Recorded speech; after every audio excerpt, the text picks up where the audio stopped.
Hello everyone, today I'm going to show you a game in the Owens defense between Evgeny Bareyev and Christian Bauer with the black pieces. So really quick, d4, b6, that's Owens defense, e4, bishop b7. And the crux of this lesson is going to be um, hypermodern uh, theory and practice. And what's the purpose of what are we trying to do, or what should we be doing with the black pieces or with the white pieces if we're playing a hypermodern attack? Okay, the general umbrella plan that we always want to remember is that when the opponent physically occupies the center with pawns, know this, that is an advantage in itself because the pawns give the person more space, right? They give attacking chances and they give a chance to drive a wedge in the position. So the pawns must be treated seriously. Therefore, the onus is on black or the person who gave up, the right to occupy the center. The onus is on them to attack that center vigorously. Now, in the hypermodern spirit, first the center is attacked with pieces. Okay, and what's great about attacking the center with pieces first is that the pieces can be moved around easily, whereas pawns being much more committal in nature, they can't be moved backwards. So if those pawns are moved to inferior squares, it's very hard to salvage them from any kind of bad position they might be in. Whereas if you have a bishop or a knight on the rim or something like that, you can always maneuver that piece if you can find the time to do so. So placing the attack on the pawns with the pieces allow the flexibility not only to attack the pawns and perhaps provoke them to advance when they're weak, because the pawns being together like this are at their strongest because they can cover all four squares in front of them. So for instance, this square, this square, this square, and this square are all covered by these pawns being joined together. Once one of them is provoked forward, notice that the dark square on e5 becomes accessible. Conversely, the d4 square becomes accessible. Alright, so by attacking these pawns, black is hoping to cause his opponent to either leave the pawn hanging so he can just capture it outright, or move the pawn in a way that, or protect the pawn in a way that will cause the structure to become weaker and vulnerable to further attacks. So, for example, as we see here, the e pawn is attacked. So, let's make a primitive move and just protect the pawn by pushing. Now we've already made this structure somewhat a little weaker. So now we have two moves at our disposal. One is knight f6, right? Still attacking the e pawn, right? And developing another piece. Notice this push can't be made now. And another move that many people will make is this e6, continuing the attack on the pawn. All right. Just illustrative examples. So, after bishop b7, of course, knight c3 was played by the grandmaster. The attack continued with e6. How does that continued attack? Well, the idea is to play bishop b4, which continues an indirect attack or piece attack on the center. Knight f3, bishop b4, bishop d3, protecting the center. Knight f6. Notice black is only attacking the center with pieces. Okay, he's getting as much information as he can about his opponent's position before he places his own pawns in the center. He's putting maximum pressure, right? And then when he can no longer attack with pieces, then he will present his argument with the pawn. So queen e2, another way that white can use, right, to uphold his center. Bishop g5, because it prevents the attack here because of the queen being under scrutiny if the knight will move.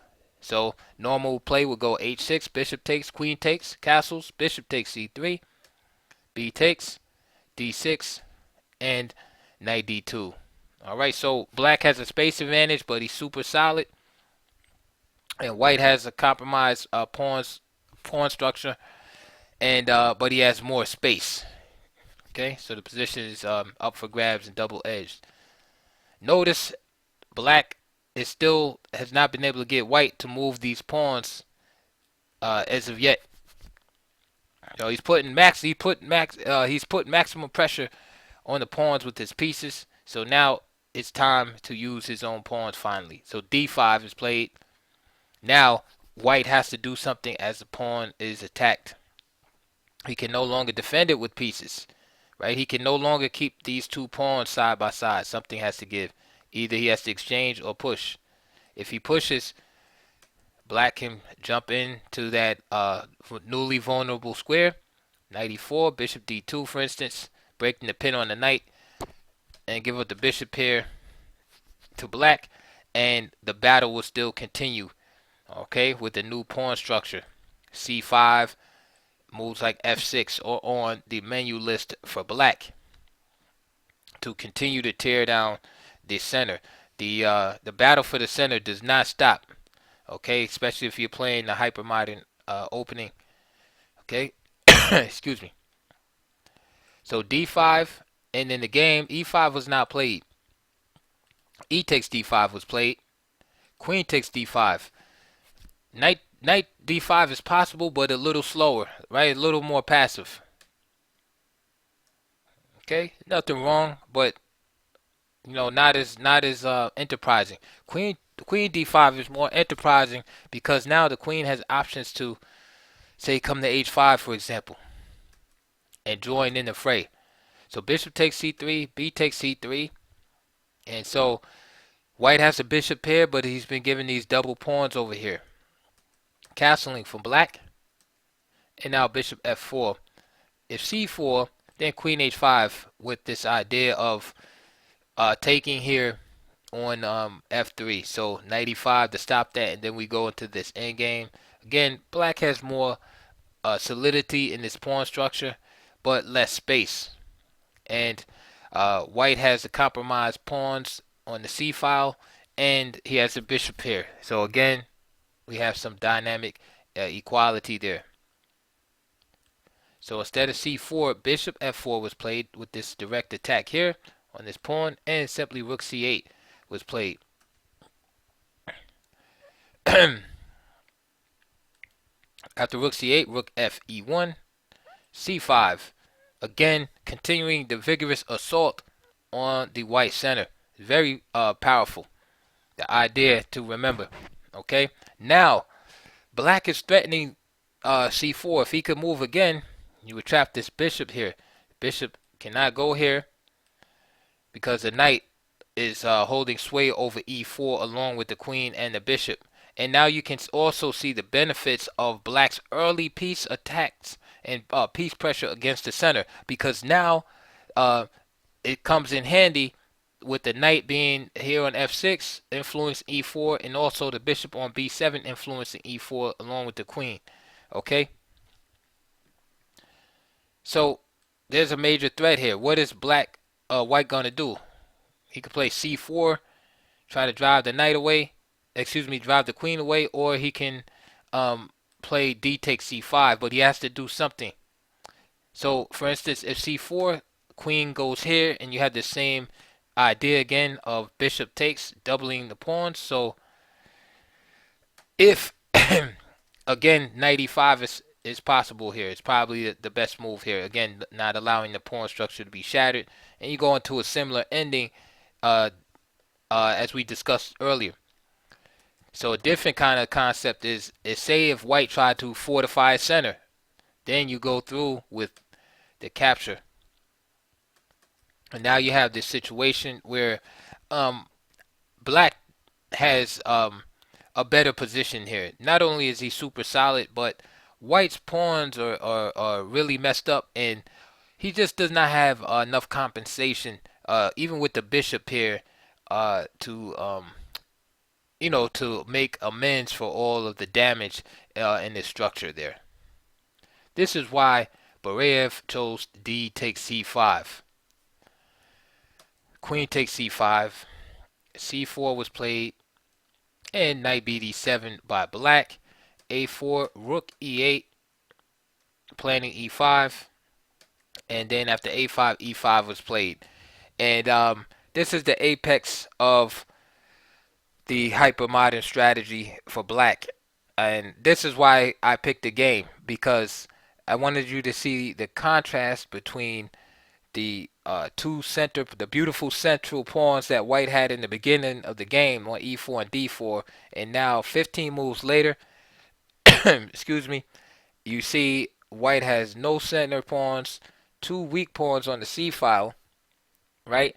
And black is the one with the pawn in the center, and his pieces most beautifully placed. So that is basically the lesson for today. If you could take this game and just the concepts in your mind and spirit, give G3, B3, and if you're black, B6 and G6 a shot. All right. Now the rest of the game was kind of back and forth, double edged, but it's kind of downhill from here, and it's beyond the scope of what I want to talk about in this video. Black, unfortunately, actually went on to lose from here. Uh, the game got very sharp. Bareyev actually wound up sacrificing some pawns and complicated the position. Bauer stumbled and lost the game. I'm just gonna go through the moves real quick so you can see it, but I'm not gonna really be commentating on it. I just wanted you to see that beautiful position that resulted uh, from the proper play in the hypermodern defense. It's a shame that Bauer lost this game because it's a very powerful display of the hypermodern strategy, especially coming from the opening that doesn't have the highest reputation. You don't see B6 being played often, and I'm not saying it's a great opening. There's a reason why it's not played at the top levels, but um, obviously it caught Bareyev off guard, and Black was able to get it in an excellent position. And for those of you that are interested, this move knight h5 is really the culprit that cost Black the game. The position was really sharp, and Black is forced to give up the exchange here because the rook has no good squares to move because this bishop would be captured. Knight f6 removes the protection from the bishop that the knight was giving. So once the knight came over to h5, this bishop only had one defender, which was the rook, and that's what happens here. So he wind up losing the exchange, and even here he still had chances to hold because of his pawn advantage. But after here, he made his final mistake in knight d2 check. Um, this knight again was protecting this pawn, so he should have just avoided this exchange and rook c and play rook c8. This is the last chance to kind of hold things together. Instead, he played knight d2 first, and then out after king e1. Then he tried to play rook c8, but he just gave up the pawns now. Rook b takes a5, rook takes c3, and rook takes a7. And there's really nothing that Black has to bargain with now. His bargaining chips are gone. And after rook 7 a3, just simply rook takes a3, and of course the game is over. And Bauer had to resign in ignominious fashion. But again, that was just so you could see the rest of the game. But remember this position right here, how it started out with white having the beautiful classical two-pawn center, and then fast forward to move 15 with black having the pawn in the center and the beautiful position. Okay, so that was the lesson for today. I hope you enjoyed it. Please like and subscribe. Please check my links below. Please donate to my channel if you can. It will be greatly appreciated. And also check the links too, because there's always going to be DVDs or videos related to the opening that appeared on the board. So in this case, Owens defense. So check below. There's probably some chess-based DVDs or books if you still read books. I do. On this particular opening. So enjoy, and I'll see you in the next video.